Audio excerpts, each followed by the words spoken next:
नमो नमः मित्रों, नमः संस्कृताय। तो चलिए आज हम लोग स्टार्ट करते हैं आज का वीडियो। तो इसमें हम लोग आज पढ़ेंगे प्रमुख छंदों का परिचय। तो आज हम छंद के बारे में पढ़ेंगे। तो चलिए आज विस्तृत से मतलब स्टार्टिंग करते हैं और छंद के बारे में पढ़ते हैं। तो आज जितना हो सकेगा अगर सामान्य परिचय तक, तो उसके बाद नेक्स्ट में हम और लक्षण के साथ सभी छंदों को पढ़ेंगे।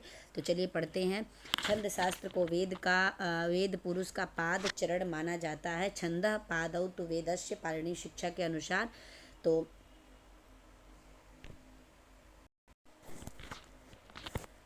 छंद पादौ तो वेदस्य पाणिनि शिक्षा में कहा गया है। छंद को वेद का पैर कहा गया है। तो छंद शास्त्र का प्राचीन नाम छंदो विचिति, छंदो अनुशासन, छंदो विवृति, छंदोमान आदि भी है। प्रथम छंद शास्त्रकार आचार्य पिंगल के नाम पर इस शास्त्र को पिंगल शास्त्र भी कहा जाता है।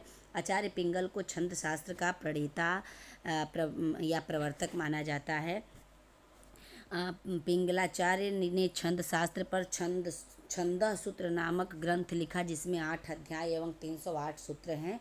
षड्गुरु शिष्य ने सर्वानुक्रमणित की टीका में आचार्य पिंगल को पाणिनि का अनुज कहा है।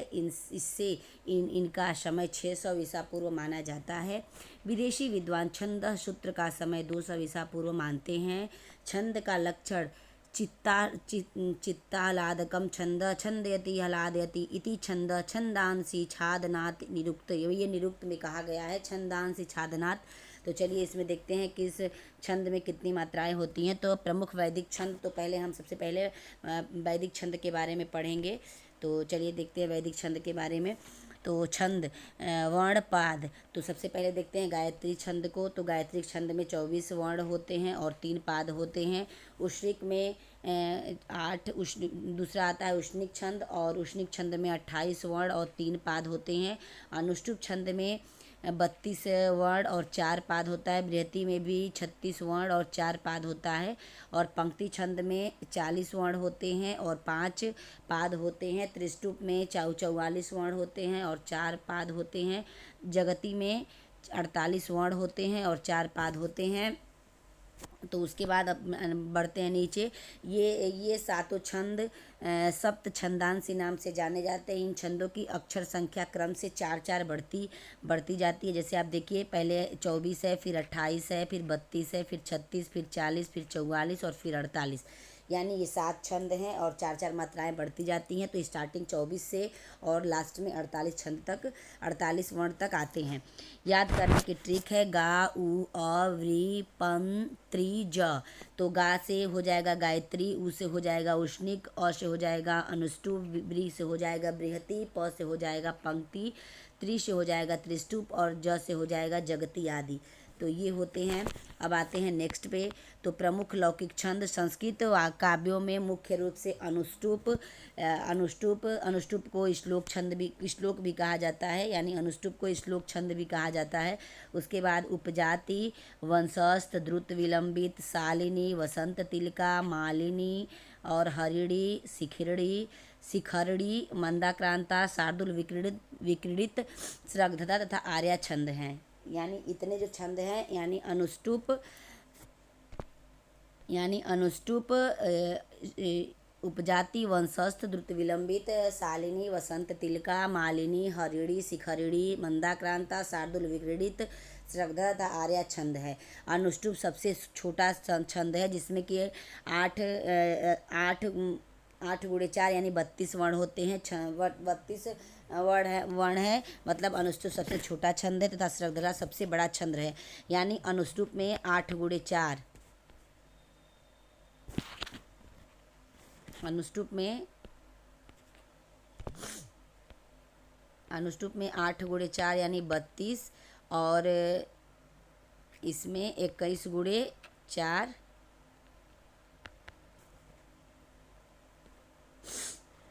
तो इसमें होती हैं 84 वर्ण होते हैं। तो चलिए, वाल्मीकि रामायण में 13 छंदों का, महाभारत में 18 छंदों का, ये बहुत इम्पोर्टेंट है।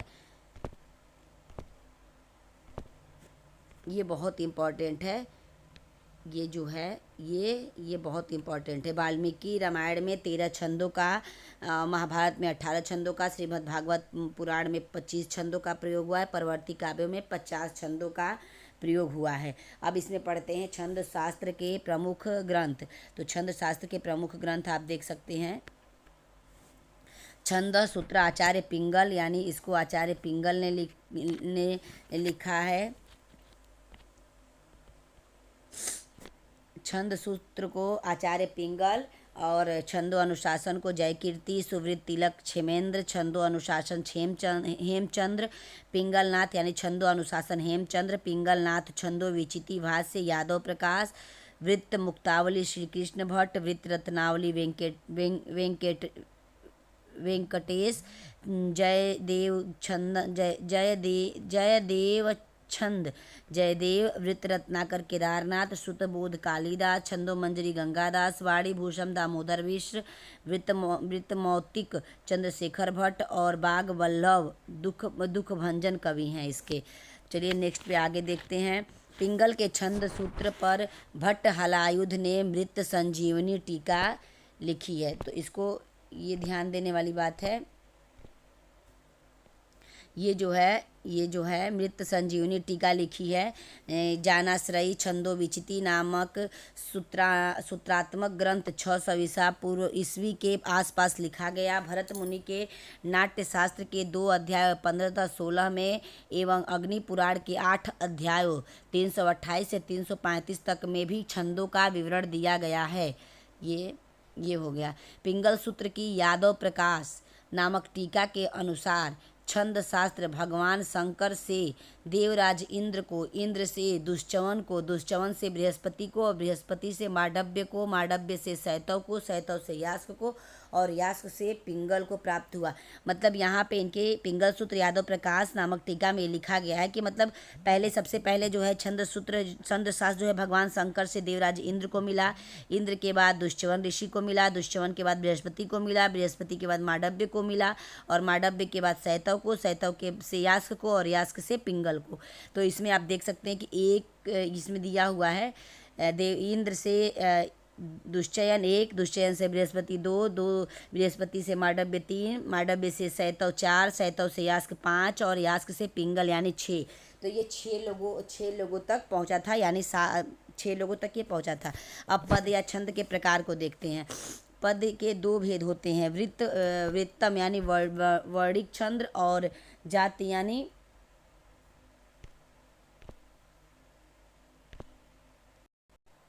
पद के 2 भेद होते हैं, वृत्तम यानी वर्णिक छंद, जाति मात्रिक छंद। वृत्तम तो चलिए पढ़ते हैं पहले को। वृत्तम अक्षर गणना यत्र तद वृत्तम इति कथ्यते। वृत्त मंजरी में लिखा गया है, वृत्तम अक्षर संख्यातम छंदो मंजरी। जिस पद में अक्षरों की गणना की जाती है वृत्त कहे जाते हैं, जैसे अनुष्टु, वंशस्थ, इंद्र, वज्रा, मालिनी। तो ये जो है ये वृत्त छंद कहे जाते हैं। अब आते हैं हम जाति।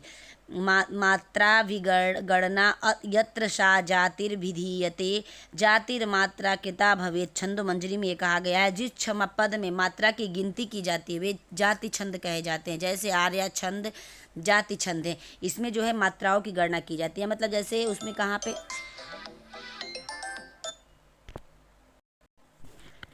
वृत्त यहाँ पे ये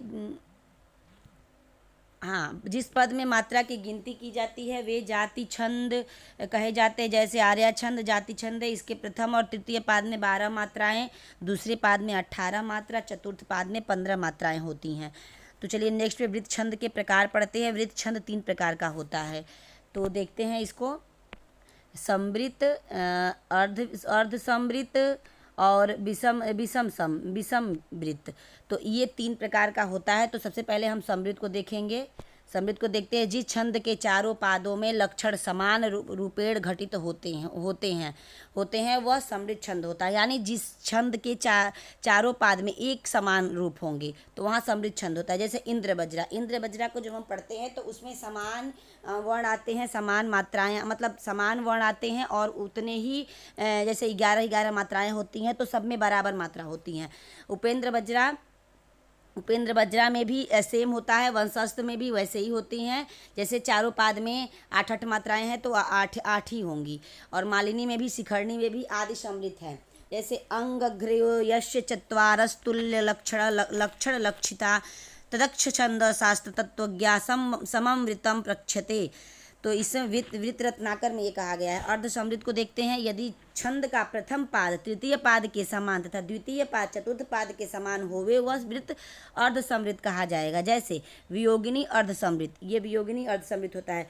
प्रथमा अंगिक्रशमो यस्य तृतीयश्चरणो भवेत द्वितीयस्तुर्यवद वृत्तम तदर्ध सममुच्यते। ये भी वृत्त रत्नाकर में कहा गया। यदि किसी छंद के, अब विषम वृत्त को देखते हैं। यदि किसी छंद के चारों चरण अलग अलग लक्षण से युक्त होंगे तो वह विषम वृत्त कहा जाएगा। अर्थात चारों चरणों में अक्षर संख्या अक्षर संख्या अलग अलग होती है। जैसे हरिणी पुष्पिताग्रा भिन्न चिन्ह चतुष्पादम विषमम कीर्तितम छंदो मंजरी। इसमें देखते हैं आगे पदम यानी वृत्तम, वर्णिकम, जाति, मात्रिक। तो जैसे वृत्तम के 3 प्रकार बताए गए, समवृत्त, अर्ध समवृत्त और विषमवृत्त। तो यति और विराम अब हम आगे देखते हैं। छंद का गान करते समय किसी निश्चित स्थान पर जिह्वा का विश्राम स्थल यति या विराम कहा जाता है। जैसे जहाँ पे हम रुकते हैं, हमारी जिह्वा जहाँ पे विराम लेती है तो वहाँ उसको यति या विराम कहा जाता है। इसे यति, विरति, विराम, विच्छेद इत्यादि नामों से भी जाना जाता है। जैसे यतिर जिह्वेयष्ट विश्रांति, यति स्थान। छंद में किन वर्णों में यति होगी वह छंद का यति स्थान कहा जाता है। यति स्थान को छंद लक्षण में अवधि, रस, सूर्य, अश्व, रुद्र आदि शब्दों से संकेतित किया जाता है। तो चलिए हम आगे देखते हैं। जैसे शार्दुल विक्रीडित छंद के लक्षण में ये आ जाता है सूर्यास्वई मसजास्तता सगुर व शार्दुल विक्रीडितम। इसको अगर हम गाना चाहते हैं तो हम इस तरह के तरीके से इसको गाते हैं। तो यहाँ सूर्य और अश्व इन 2 शब्दों में यति स्थान को निर्देशित किया गया है। सूर्य 12 और अश्व 7 प्रसिद्ध हैं, अतः 12वें एवं 7वें अक्षर में यति होगी। यानी यहाँ पे सूर्य 12 होते हैं तो 12 पे, और अश्व 7 होते हैं तो 7 पे। तो यहाँ पे 2 स्थानों पे यति होती है। तो जैसे हम पढ़ते हैं,